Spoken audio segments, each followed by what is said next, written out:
A big thank you to all my patrons who support the Engineered Mind podcast.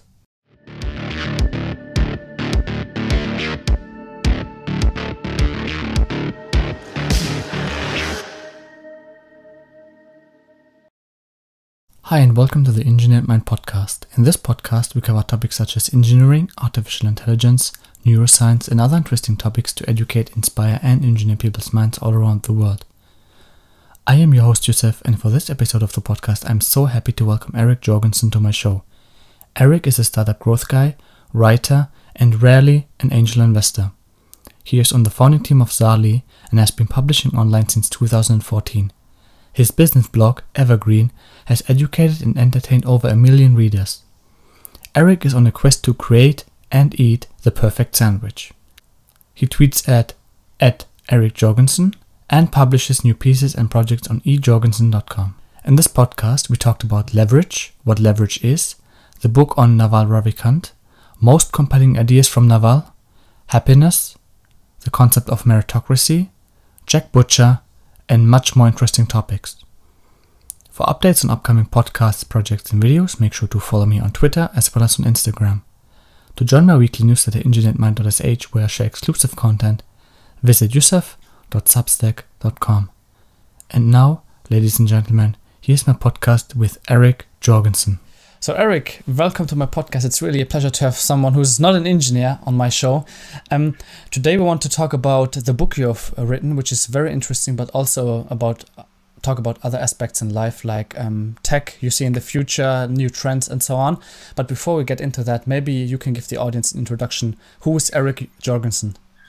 Eric Jorgenson is the opposite of an engineer, and I feel a little out of place on this podcast, this channel, because I've seen some of the other amazing people you've had on who are incredibly brilliant. I've kind of always been an entrepreneur. I was raised in a small business kind of family, and I was like selling candy out of my locker and getting paid to give kids rides to school and stuff like that. So that's kind of been my, I've always had a side hustle going on. And then started getting into the tech world in college. So started, building websites and starting blogs and stuff like that. And I moved out to San Francisco for 6 years or so. And, I've just been working in the tech world. Currently building a marketplace for home services called Zaarly. So I know a bit about the marketplace world and the home services world. And just been blogging and writing. And this is my first book, which is an exciting kind of milestone. But just had all these kind of little side project hobbies along the way. Mm-hmm. Excellent. So you also talked about your writing, which I'll show to the audience right now and who is watching this video, the Almanack of Naval Ravikant. But before we talk about the book itself and how you even got to the idea, I want to talk about, because on your Twitter profile you say using levers. First of all, what is a leverage? What is leverage?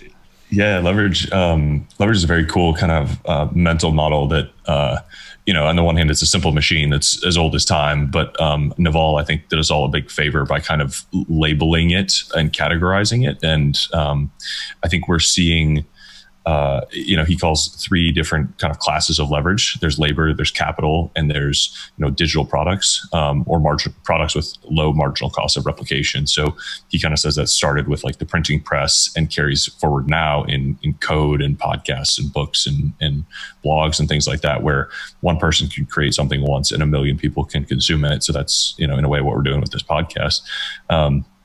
I think tools are another form of leverage. It's just something that I feel like, Naval kind of put a label on that. And it really helped me wrap my head around this mental model as a way to explain so many of the crazy outcomes that we're seeing. We're seeing like businesses, reach $1 trillion market caps that we've never seen before. And we're seeing individuals get, $100 million deals like Joe Rogan for podcasting. And, a very small team of engineers created like Bitcoin, which is the whole cryptocurrency movement. So we're seeing smaller and smaller teams or people having larger and larger impacts and outcomes. And it's kind of a phenomenon that didn't exist 200 years ago, or certainly 500 years ago. And like, just trying to understand why that is. And I think leverage is kind of the main driver of that, and understanding how people use and accumulate and reinvest in leverage is a really helpful way to kind of look at the world and see, explain these outcomes on the one hand and understand what's happening. but two, to kind of dissect that playbook and start to apply it for yourself. Why are some people able to accomplish 10 times or 100 times or 1,000 times what other people are able to accomplish? It's because they have, taken steps to kind of put these levers in place that are like force multipliers for them, right? So, an individual lever is a force multiplier for your judgment or your effort or your time, such that like when the engineers here are all going to appreciate like the math of the mental model, right? Like it's just a product of the length of the lever arm and the input force. And so if you have an extremely long lever arm, a relatively small input force can move a tremendously heavy, a shockingly heavy object. And we now see tremendously long lever arms, like counterintuitively long lever arms, of the sort that are like, you can write one tweet that 1 million people can see. And that was just, not possible 50 years ago, certainly. But it's increasingly possible as there's just kind of like one global market, and the best person at anything gets to do it for everyone. So the math around leverage isn't changing, but the length of the possible lever arms available to any individual is changing, and it's creating these incredible outcomes. Mm-hmm. What would you say is the most effective leverage? Is it code? I think it's code. But it's also like code can apply to many things. Like this podcast is code technically, right? Yeah, exactly. So whether it's a software program, software is extensible and kind of powerful, and it can affect other things, and it can run millions of times. So I think code is the most powerful form of leverage, and I think media is actually kind of right behind it. So when you see those things combine, is where you see like the crazy outcomes, right? Mm-hmm, yeah, reminds me a bit of this old saying. I'm not sure which Greek philosopher had said, but give me a lever long enough and a fulcrum to stand on, and I can move the world. Yeah, Archimedes. Yeah, and if you like calculate that out, which I've seen somebody do, it's like 123 billion light years is the length of the lever or something like that. Like you actually could do it, and then if he stands at the end of that, but now we're seeing you can run the math out on that and apply it to all these different things that we're doing. Mm-hmm. And I mean, you also mentioned it like building it once and viewing or selling it multiple times, which reminds me a bit of Jack Butcher, who I would say didn't play an insignificant role in the book because of his great visualizations. But we'll talk about him in a few moments. First of all, I want to talk about Naval. How did you get to the idea to even write this book? Was it via Twitter, and why him? Yeah, I mean, I've been following Naval for 10 years or so. So I've learned a lot from him, over a long period of time. And I mean, he just kept kind of having these increasingly valuable podcasts. I think, he had one with Tim Ferriss a few years ago, and he had one with Shane Parrish on the Knowledge Project a few years ago. And both of them were incredible things that were kind of, I listened to each one of them 3 times. I was like, man, this is just like, these are such helpful lessons for me. I'm sure they'll be helpful for other people. And I've tried to like recommend it to people and like sent a lot of people that link and the Twitter. But a book is just such a more kind of timeless format, and everybody knows what to do with a book, and it's more accessible for people who aren't, podcast listeners or Twitter users. And, I know that Naval has no interest in writing a book, but he has put out such valuable stuff, and it's just kind of, turning into dust on, in Twitter or in podcasts. Like we don't really know what the long tail, of podcast as a media is going to look like. And so I really wanted to kind of capture these things, and I wanted to spend time personally processing them and reorganizing them. As for me, it's a way to learn, a way to internalize these lessons, and a way to kind of share them with other people as a public service. So, synthesizing all these things and curating them and assembling them in such a way that they're really accessible to people who are new to the ideas, and, bring all the best versions of everything together. This was well over 1 million words of source material and almost 100 different sources. And, there's a lot of nuggets in there, but there's also a lot of noise. And if you pull out the best articulation of each of these ideas and put it into a book that takes, just a few hours to read, really, like it can be a life-changing thing if the right idea meets the right person at the right time and they can grok it easily. That's you've done a lot of the work for them, which is rewarding and fun for me. Mm-hmm. What are the most compelling ideas about Naval that really stuck with you? Yeah, I mean, there's a lot of them over the years. I spent a lot of time with these ideas. And so I think some of the ones that come to mind just right off the top of my head, I think accountability is an incredible articulation of some of the like folk wisdom around entrepreneurship, which is like, you know, you've got to take risks to earn money, or you got to take risks to be an entrepreneur. And while that's true, it doesn't speak to the nuance around like, you also are responsible for managing that risk, and you have to personally put yourself on the line, like for social reasons, almost like you have to accept responsibility for the outcome in order to receive the upside of that outcome. So I think accountability is just a much, much better word than like take risk or responsibility even, because it's not duty. It's like you want to actively put yourself on the line. That's definitely one. I think, you know, this is, it's not even a chapter heading in the book, but it was a helpful idea for me, which is you can't be jealous of individual aspects of people's lives or their traits. You know, you have to be willing to accept all of who that person is if you want to envy one of their traits. And it's just an immediate like shutdown of envy and jealousy, which is like a thing that plagues, you know, a lot of us. And, you know, I've certainly had my wrestling matches with it over the years.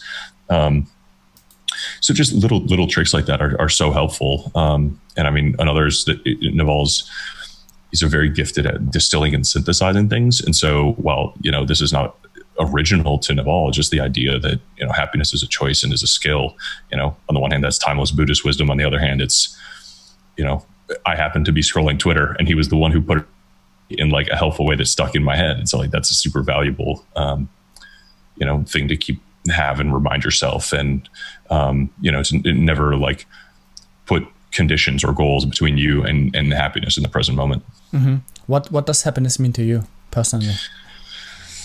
Yeah, it depends where I am and what's going on. You know, you kind of have it when you're not looking for it. Almost like when I'm working on something that I'm excited about and energized on and with purpose that I know is going to serve people, that makes me happy. When I'm, you know, just enjoying something, you know, like a small moment of like being in nature, playing with a dog, like laughing with people, like those are moments of happiness. But you're not thinking about being happy in that moment. Yeah, you're not even like seeking it out. You're just kind of there. And then it's only afterwards that you're like, that was awesome. So some of those things, you know, I've tried to build habits that give me more of those moments, you know, like every time I sit down with a cup of coffee now, I remind myself this little like, thing that I think Naval reshared, but I don't know if it was him originally. If you can't be happy with a cup of coffee, you won't be happy with a yacht. Yeah. And so like that, you know, just taking a moment to like feel the warmth of a cup of coffee and like smell it and appreciate, you know, the little things, like getting more of those triggers so that you have a ton of those, you know, little things throughout the day, like go a long way, I think. Mm-hmm.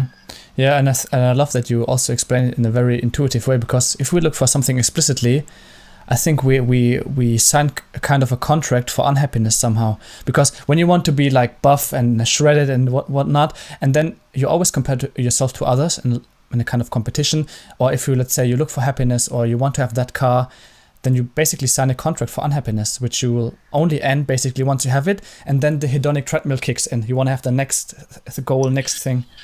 Yeah, and actually, the way that you say that in this conversation is kind of getting me into a new place, which I wonder if we can summarize as like happiness is a state of appreciation, a state of gratitude. Like if you are actively being grateful for what you have, then you know you are happy in that moment. And when you are focused on the things that you don't yet have, or the things that you used to have but don't anymore, you know, that is not a state of appreciation. It's not a state of gratitude.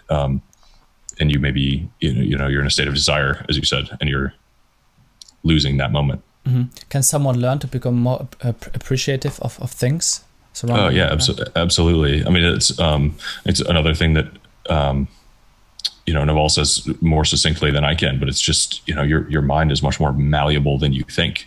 You know, we know that our bodies are malleable. We should, at least, you know, some of us like kind of lose agency over that, but, and the mind is just as malleable as the body, right? Like we can train it, you can change it. And you see people accomplish incredible, you know, mental feats. You know, one of my most fundamental beliefs is that anybody can learn anything. And I think happiness is a skill and it can be learned. And if that's what you focus on, you know, you'll learn to change that. It's a little tough in that it's hard to quantify and it's hard to, it's full of paradoxes in like how you pursue it, I guess. But I think it's absolutely a thing you can make progress on. That's what I really love about you and also Naval's Twitter account, like the things you share, that it's really like mental fuel. That also reminds me when you talked about it, about the quote from, I think, Cus D'Amato, from the mentor from Mike Tyson, who said, like, the body is only here to carry the head or the mind, which is like a crazy idea. It's so cool. Do you think money can buy happiness?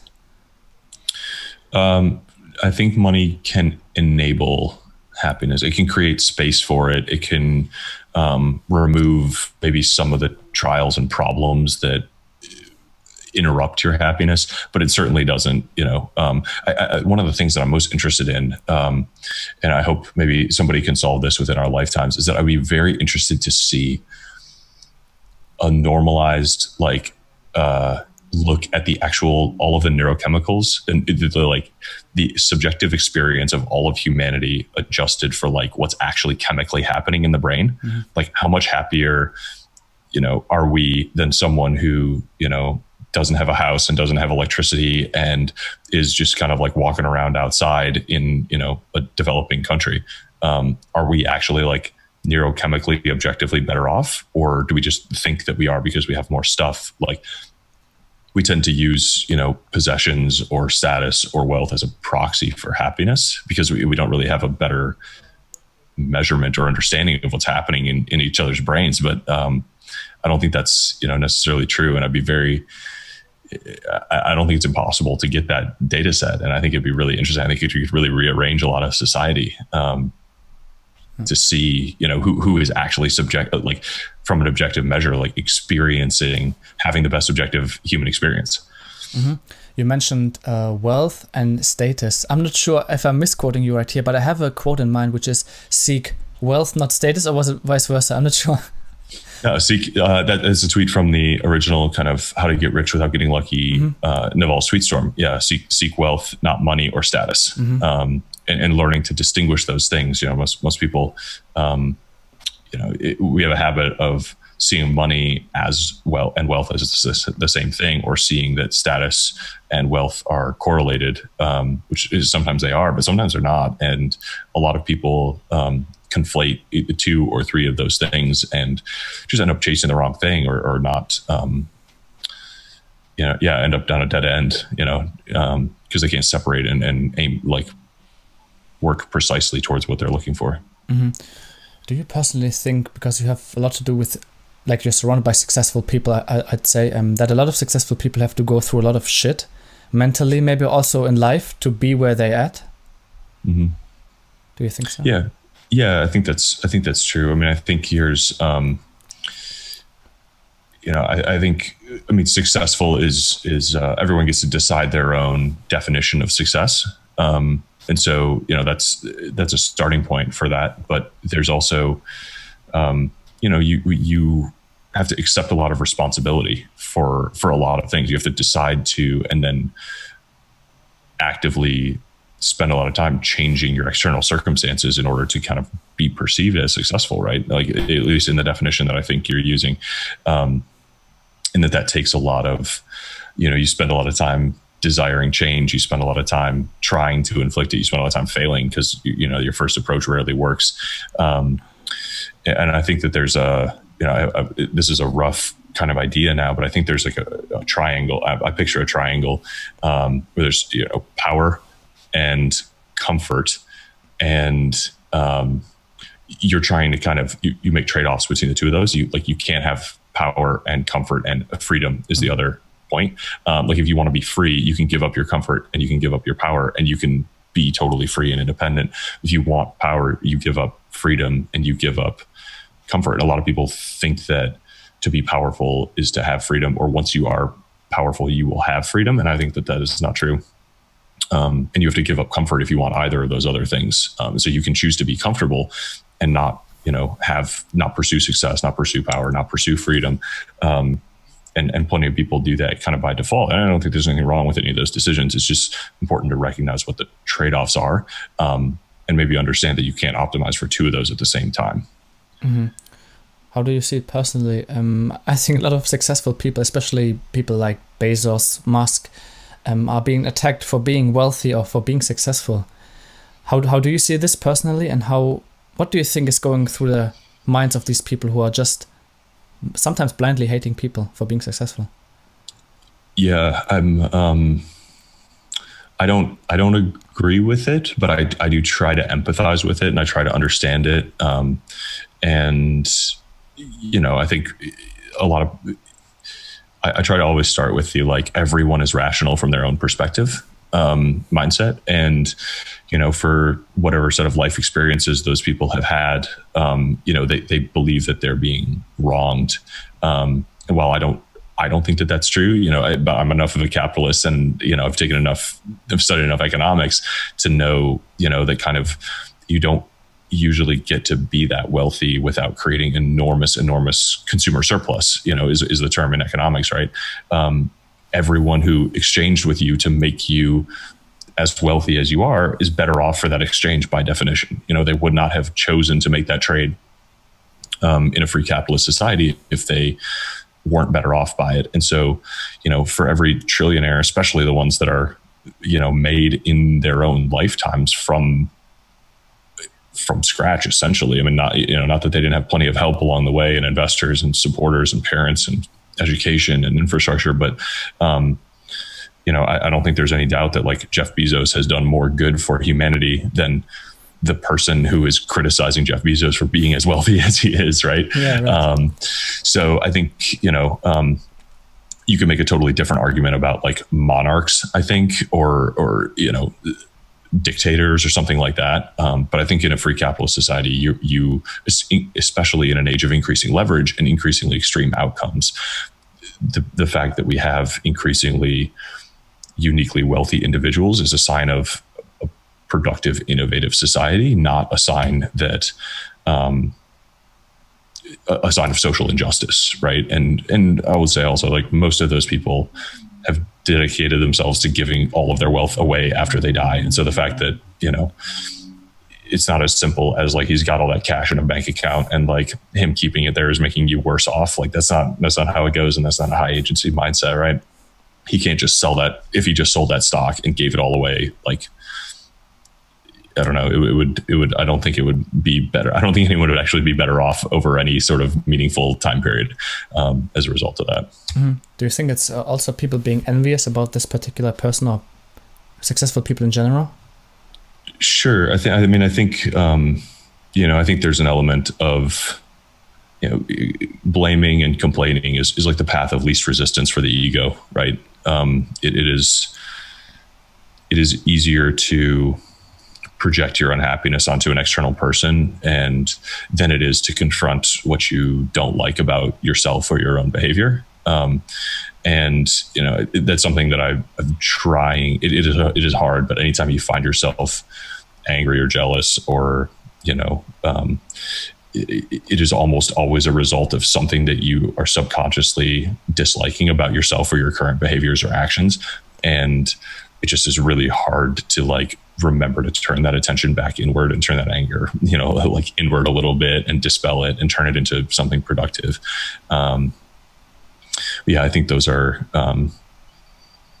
complaining about what somebody else has or doesn't have, or blaming them is never going to make you better off. And that's a little bit, I think, what Naval is getting at, right? Like those people are playing a status game. They're trying to, they're virtue signaling, or they are trying to build a mob, or trying to get to the front of the mob, or get other people to, or trying to fit in, right? Like they see that as being, an opinion that's held by their peer group, and they want acceptance from their peer group, or, to be understood, to be part of a community. And so they either adopt that opinion or adopt a more extreme version of that opinion in effort to kind of like play the social game well and win the social game. And that's, again, a perfectly rational thing for them to do from where they are and who their life experience is and what their perspective is. And, maybe it's optimizing for the outcome that they want to have. But I don't think that's, I don't think it's a sign of wisdom. I don't think it's going to get them where they want to be in the long term, but I understand maybe why it's happening in the short term. Yeah. Do you think a lot of people don't even start because they don't want to be seen at the bottom? Yeah, I mean, it's scary to fail, right? It's really scary to fail, and it's even scarier to, not know, not know how to start, not know what to do, not know where to go. For a lot of people, they don't maybe have a path between where they are and that kind of place, that kind of success, and maybe that's how that manifests. Maybe they're not. Maybe they actually don't aspire to it, but if they dislike it, I think, I don't know, I would generally, something that I try to do at least is try to spend more time looking for and looking for my own path and finding the thing that I'm proud to do, rather than passing any judgment at all on anything that anybody else is doing or believing. Right. It is, everyone is so incredibly, astonishingly unique, and the world is so big and the economy is so huge that we can all make our way by being us and find a way to kind of, take a positive approach and take an appreciative, a grateful approach, and be grateful for what we have and what exists and what opportunities there are. And just like generally, I think like being a hater doesn't help anybody, especially the person like doing the hating. It's a self-inflicted wound that we all do all the time, right? It's a natural instinct. It's a thing that we do. I think we're genetically programmed to do it, right? To fit in socially, to fit in with the tribe, to agree with the things that we hear. And it's really hard to overcome that. And it takes, constant work, I think, to overcome some of those reflexes. Mm-hmm. Do you also think that because we're so overwhelmed by materialistic stuff that we become kind of lazy? Because when I look into other countries who have way less than we have, they appreciate the things more and they work way harder because they have less and want to get out of this situation somehow. Yeah, I think, I don't know, that's not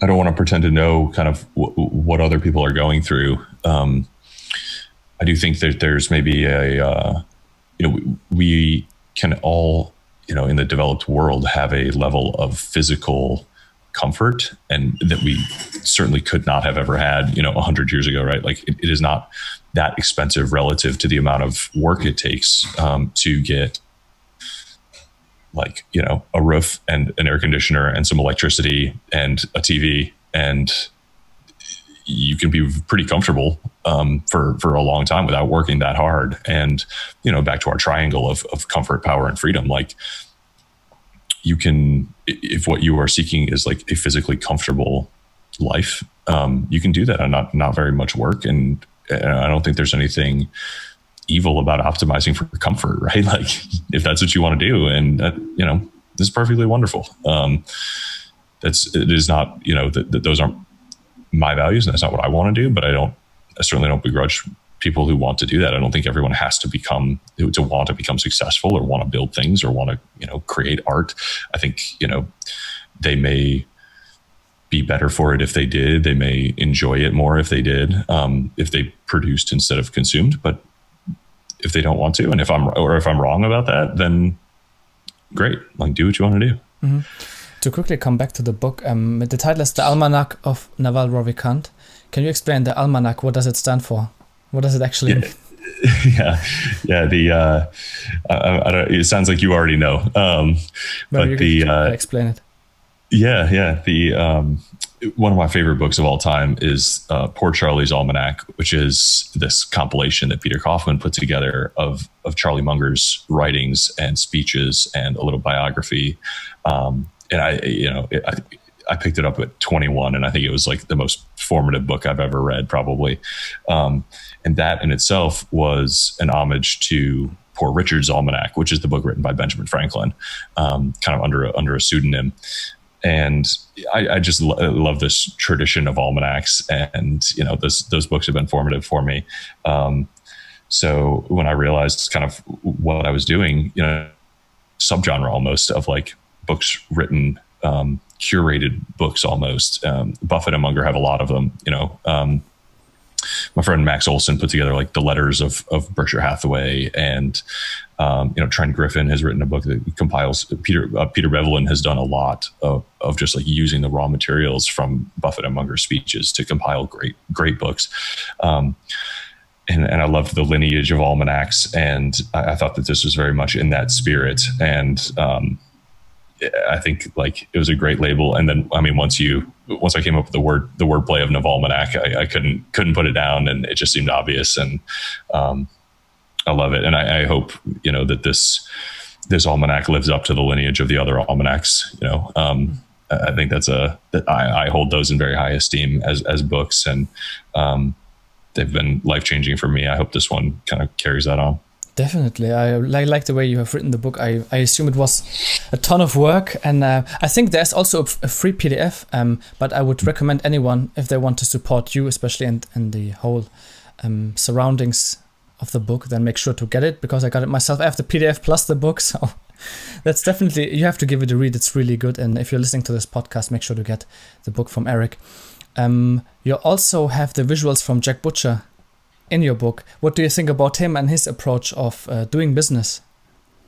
Yeah, I love Jack Butcher, like personally, and I really kind of look up to the sort of business that he's built over the last few years. I think we both kind of started studying Naval and reading it closely around the same time. And in the time it took me to like finish and publish this book, he built like, a multi-million-dollar business out of the ideas. So, I have really learned a lot from him as a practitioner, and as like him applying these ideas and seeing them, work so well for so many people, has helped me kind of wrap my head around things like leverage and things like specific knowledge. And he's done a great job kind of productizing himself, like the summary of that. So his, he runs, it started with a Twitter and Instagram account called Visualize Value, where he would take kind of incredible quotes, like the Archimedes quote or Marcus Aurelius or Naval or Elon Musk or something like that, and illustrate them very simple, black and white, just geometric shapes, and shared and did one every day, and built a great audience, and then started helping other people learn to design and visualize ideas like this. And he was running an agency at the same time. So he was, like a madman, just kind of putting in all the hours. And then has moved on from that initial design course into Build Once, Sell Twice, which is like a course on productizing yourself, especially for people working in service or agency businesses right now, like how to take your expertise and turn that into, something, a leveraged, code-based, media-based offering, so that you're not always, 1 hour in for $100 out, or whatever your ratio is. Jack just saw that I was writing this book and reached out, and just, Twitter DMs. I was like, hey man, I've already illustrated a bunch of Naval's ideas. Check these things out. Like, love what you're doing with the book. Let me know if you want to use these. I was like, God, these are brilliant. I'd love to use these. Like, absolutely. So I sent him the book, and he made a couple extra ones just, for the book. And I think they add so much to it. But, Jack, above and beyond being just like a brilliant illustrator, is also a brilliant example of living all the principles in the book, and following him. He's very open about his numbers and his sales and how he's doing this, and sharing his playbook. So if you're looking for a real world example to kind of hang some of these examples on, like checking out what he's doing is a great start. Mm-hmm. I'm currently taking both of his courses, like the Visualize one and the Build Once, Sell Twice. Yeah, it's really good, I have to say. He's a cool dude, and the way he's explaining things, it's very, very interesting and compelling. I also want to talk about meritocracy. What do you think about it? And first of all, what is meritocracy, and do you believe in the idea of meritocracy? Yeah, meritocracy loosely is like, the best rise to the top. Merit or quality is rewarded in a meritocracy. I think the internet is a meritocracy, right? And I think, there are increasingly fewer and fewer costs to putting your work out there. It used to be that if you wanted to have a radio show, you had to get time on a radio station, and you needed to convince the producer or the executive producer or whatever that you were, talented enough, worth the time. And there were gatekeepers to you even creating the work in the first place. And now anybody can have a podcast. And that means that there are a lot of shitty podcasts out there. But it also means that the best podcasts rise to the top. And increasingly, the internet is a meritocracy. It doesn't matter where you are. It doesn't matter where you start. Even it just matters like if you start creating great work. It's not quite. I can't like say that it's 100% inevitable that you will get discovered and become popular yet, but I think it's increasingly trending towards that. And eventually, I think the discovery may be such that like truly great work, if produced consistently, it will be impossible not to be successful. Mm-hmm. And so like finding great work and finding your specific version of great work, and that'll take time and that'll take effort, and it'll take learning your own skills and leaning into those and what are really interesting and what can you do tirelessly. But I think all of those things those trends are going to all continue, and we're going to see more and more of it. Mm-hmm. One quote I live by is the harder you work, the luckier you get. Now, when it comes to being lucky, there are 4 types of luck, if I'm not mistaken, which Naval points out. Can you maybe explain to the audience what are these 4 types of luck? Yeah, I'll try to do this off the top of my head. And if I get it wrong, you can look it up while I'm talking and correct me. So I think the first version, the most kind of basic level is blind luck, right? Not even like, did you buy a lottery ticket and win, but like you're walking down the street and you stub your toe on a brick of gold, right? The version slightly above that is like hustle luck, where, you're working hard, you're panning for that gold, you're digging, you're not maybe super skilled and maybe you're buying lottery tickets, but like you end up getting lucky by increasing your exposure to luck, right? It's exactly like you said, the harder you work, the luckier you get. Like that's the second kind of luck. The third, I think Naval describes as a sensitivity, and it's kind of closer to the idea of specific knowledge, right? Like it looks a little bit like luck, but to you, you're just kind of farther ahead or more attuned to the slight changes than most people. Mm-hmm. And so maybe that would be, to continue the gold analogy, like you're actually smarter about where the gold is likely to be. And so you still have to dig, but you find more gold faster because you're digging in the right spots or panning the right rivers. And that comes from following your curiosity. It comes from study. It comes from learning skills that others may not know. So that's the sensitivity. And so we're seeing, you kind of always see that on the frontiers of technology, right? Or deep niches of the economy, like whatever you're really interested in, and they make it kind of far outside the comfortable center of the herd of humanity. And they get into the a place where they'll see something first before anybody else will. Mm-hmm. That's where you get that sensitivity luck. The fourth is almost, I think he calls it deterministic luck.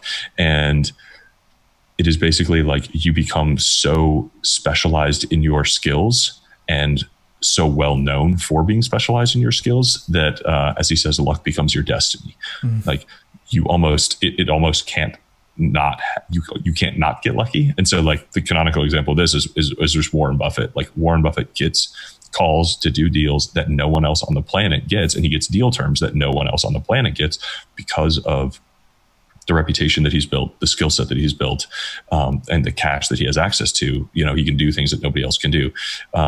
The gold example version of this that Naval uses is, let's say you're the greatest deep sea diver and you can dive to depths in the ocean that no one else can get to. So if someone else happens to, through the second or third type of luck, find, a wreck with gold at the bottom of the ocean at a depth that no one else can get to, they're going to call you and you're going to get half the gold for going to get it because no one else on the planet can reach that gold except you. But you didn't have to work for it. You didn't have to study for it. You certainly worked to build and study your skill sets, but you didn't have to work and find that gold. And so maybe that happens every week. And so that analogy, you can see like the greatest investors in the world get those calls first. You see it in technology as well. The best VCs, Sequoia always gets the hot companies to go pitch them because they have the greatest reputation and this kind of aura and this, I don't think the analogy is as crazy, is as, impossible as it sounds. Like those reputations instead of the depth is about, what sort of reputation and halo effect you have, and can you make that next company more successful? So those are the four kinds of luck. And I think a lot of people stop at the first or second kind, or believe that that's what the definition of luck is. And you know, or call, you know, somebody like Jeff Bezos, like, oh, that guy's lucky. You know, I could have had the same idea. And it's like, that is type 4 luck. Like, he created the kind of person he turned himself into the kind of person that creates Amazon. And, you know, once you're in a position like that, like, all of these resources, you know, show up for you, and all this training, all this leverage, and all these employees, and all this capital to continue to build that vision. And you just start to see these kind of incredibly insane outcomes. But I think that the extremity of those outcomes is happening, you know, all throughout sort of the different orders of magnitude. Like, we're starting to see, you know, one person, $1 million and $10 million companies that we never saw before too. So it's not just that, you know, we see $1 trillion companies for the first time. It is also that, you know, we see one person $1 million companies and 10 person $1 billion companies for the first time. So that leverage is kind of present throughout all different, you know, sort of, what's the word I'm looking, the layers of the economy, or fractal levels, right? Like, you can keep zooming in, and the same insane kind of like length of lever applies at every order of magnitude. Mm-hmm. Who is the most inspiring person at the moment for you, or inspiring persons? Let's put it that way. I mean, this is a cliche answer almost, but I love Elon Musk. I mean, it's just, it is impossible. Yeah. Like, same for me though. He's top of mind right now, because, you know, that we're recording this like the day after the, you know, Starship test just went off. He's just got such big visions in so many different directions, and he's so ballsy about it. And like, you know, it is not just what he's doing, it is how he's changing what other people think is possible. And it just like shaking us out of technological complacency, I think, you know, and he's almost like, he's such a scientist that he's like an irresponsible business owner. And I just like, as somebody who's just kind of like watching the movie like unfold, I invested in Tesla for a little while, and I was like, couldn't handle the roller coaster. So like, I had to sell my stock to sleep better at night. But I absolutely love watching it happen, and I'm completely enthralled by it, just because he's such a bold vision and working so hard for it and bringing us all along with him. I love Richard Branson. I think, like, you know, he's a little more on the like consumer brand side of things, but you know, I've read all his books in college, and I think, like, just as far as being incredibly like fun loving and exciting and bold and brash, and like, just, I don't know. I thought he was, he lives life to the fullest in a way that's like incredible to watch. And I think both of those guys do. And I think that's what kind of what I find exciting to watch and be a part of, and what I appreciate and what I would consider successful, right? Is people who live it up to the fullest, and especially those who kind of bring the rest of us along with them. Like, I appreciate that. Mm-hmm. I agree with you here. Apart from the stuff Elon is doing, what 3 things excite you the most about the future? Oh man, I mean, I think the meritocracy, I think, gets us to a really interesting place. I think we're going to see sort of, you know, more and more people work on arts and entrepreneurship and science, and higher percentage of humanity is going to be working on those things in the future, and already are. And we're going to see some truly incredible innovations. You know, the pace of innovation continues to accelerate, and that's super, super exciting. I think we're going to see really cool stuff in sort of biological breakthroughs in genetic sequencing. Like, I'm not close enough to that to even know really what that looks like. But it's super exciting. It's kind of the same with quantum computing. Like, I know there's a fundamental breakthrough that feels like we're close-ish to it, but I don't know how to imagine what's on the other side of that at all. I think I think like it's a little easier to, another thing I'm excited about is kind of the quantified self movement is, you know, like different sensors that we have, our ability to kind of like understand what's happening in our bodies. And, you know, the continuous glucose monitors are getting cheaper, and heart rate monitors are getting cheaper, and things like that. So I think we're going to understand, you know, the inputs and outputs of our health in ways that we haven't before, which is good. And we're certainly due for, And so I'm excited for kind of a renaissance of like personalized health info that increases, not just lifespan, but health span, and, more of a focus on some of those things. I'm excited for I think the world getting, flatter economically is really exciting. And the internet makes it so easy to find other kind of new, interesting viewpoints and people from all over the world with these incredible creative ideas that are just so fun to hear and play with and listen to. And, back to that meritocracy, like we're going to see incredible art and fiction and things like that, just produced at a new rate and coming at us, like random fan fiction blogs that are just hit us personally where we are, like, create these experiences that we really love. And, it's just an exciting time to be alive. And, definitely. Yeah. When it comes to meritocracy, this is the last one about meritocracy. Do you think hustle or work comes before like sleep and all these kind of things, that like the passion is number one? I don't know. I mean, I think this is another kind of Navalism that I had not considered, but hit me as just like a fundamental truth as soon as I read it, which is that like personal health comes before every other priority. Mm-hmm.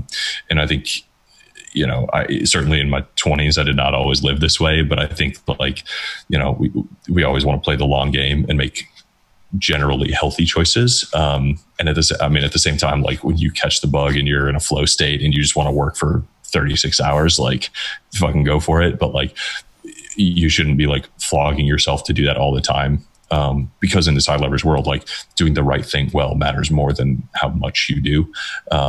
And being in a healthy, sort of relaxed state, at least in my experience, kind of makes me more able to find and make those good high leverage decisions. So, finding the right thing to work on before you work incredibly hard, I think is good, but you do have to work hard. But I can't advocate like sacrificing your health over anything other than like, a 24 to 48 hour period when you're like really need to do it every once in a while. But is that a helpful answer to that? Yeah, definitely. Yeah, we'll leave it at that. I just want to let the idea in the podcast and let people decide what they want to do. Like if they want to work their ass off and just don't give a shit about their health, so that's for them to decide, I guess. Before we wrap things up, Eric, your 3 favorite quotes. What would you say? 3 favorite quotes of all time. Of all time. Just, all different people. Okay. Yes. So I think, the first one certainly is Charlie Munger, which is just like the best thing a human being can do is to help another person to know more. That is a quote that like maybe makes me annoying to people, but I also like think that it's true. I've learned a ton from other people. One of the foundational ones I live by is from my dad, which is, characters who you are when no one's looking. Like your sort of reputation with yourself at the end of the day is really all that matters.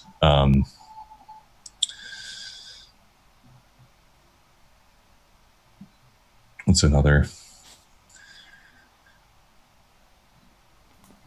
I don't know. I don't know who to attribute this to, but I think the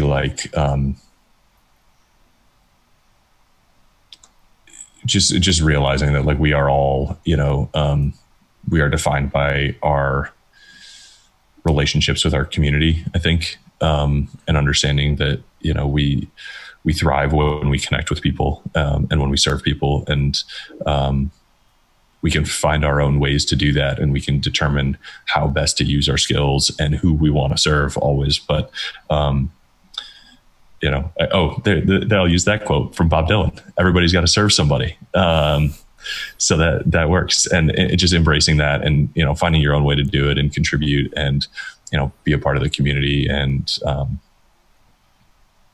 it is a wonderful thing. And, I think it lines up with our genetics and our evolutionary past. And, it is not maybe a popular view in like, culture or society at the moment, but it is like I think it is a deep truth, and something that like when we do it, we can feel it like deep in our bones and in our genes, like that it's a thing that is good for us. Mm-hmm. Two last questions. The first one being your 3 favorite books. I mean, we talked about this briefly, but 3 favorite books, what would you say? Yeah, Poor Charlie's Almanack for sure. It is like the most impactful for me. I think I read every single strip of Calvin and Hobbes by Bill Watterson growing up. Mm-hmm. So like, you know, all of those were very formative for me, even like at a very young age. And then, I mean, I've got like 19 bookshelves here. Just looking through everything.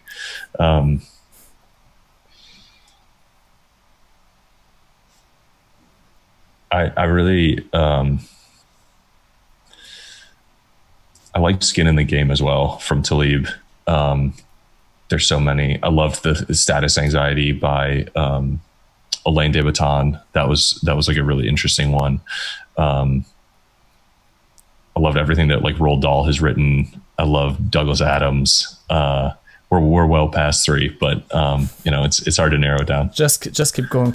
I'm asking this because in your book you have also listed the favorite books of Naval Ravikant, and I also think you have a reading club. Is it the name Reading Club? Yeah, it started the like Naval Almanac reading group. Just like last week we started this, but I just want to kind of bring people together, and you know, I spend a lot of time in DMs and emails with people who are like asking questions from after the book or trying to figure out how to apply these ideas. It's a test, it's a pilot right now, but I want to see if we can do something meaningful for people, and if we can, we'll keep going. And I'd love to go through that, the recommended reading from Naval, and you know, there's so many great books at the end there that I think reading kind of along with other people, or having the opportunity to discuss them and bring people together and kind of learn as a group would be really fun and rewarding. Yeah, I think you announced it only on Twitter, or also on your website, the reading groups. Oh yeah, Twitter, and there's an email list on navalmanac.com. So that's where kind of new stuff comes out there. I signed up, but I missed the first one. Yeah, that's all right. All places were taken, but I'm trying to join the next one for sure. Okay, yeah. If we get good reviews, we'll do another session. Maybe move on to kind of a bigger, other books. But yeah, it's a test for now. We'll see how it goes, and if we feel like we really can do something unique and knock it out of the park for people, and then we'll be back at it. And if not, then you escaped being a guinea pig for something that didn't work. Yeah, I'm definitely wishing you all the best. You're doing a great job, Eric. The last question now. Let's say the 18-year-old Eric Jorgenson is on the podcast with you. What would you tell him, like life advices you would give him? Yeah, I mean, I think I